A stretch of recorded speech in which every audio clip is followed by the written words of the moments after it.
Anangwe kamnautu mzashoma Biblia zenu rero. Biblia ni neno la Mulungu wa varo jinsi ya kuishi.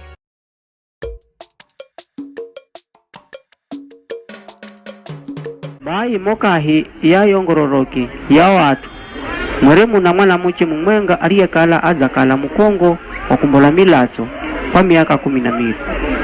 Watapatapa kwa ganga kuzikifa vivi hata vikishinda.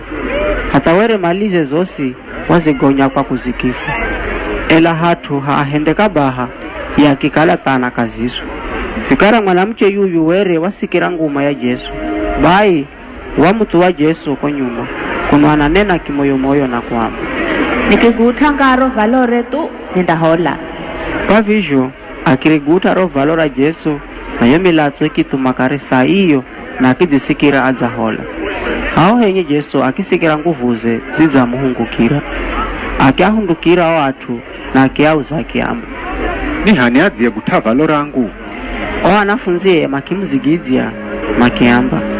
Unauza ni hani adziyekugut'a? Kuona bulejo marijo atuni anji hata manakukwala-kwala. Ela Jesu kazigiziri akenderera kutsuha matso kuno na kuno aone ni hani aziye vihenda. Ye Mwanamuche kuona jo vizi jokala achenda mbereza Jesu kuno anatetemwa ni mwiri kwa woga na akizibwaga mbereze na akimwambira Jesu gosi garigo were kazahendeka. Jesu akimwamba, Manangu, kuluhirora pako riza kuhoza. Enda na veri ukale musima na mashaka goga za goma. Ni hayo tu.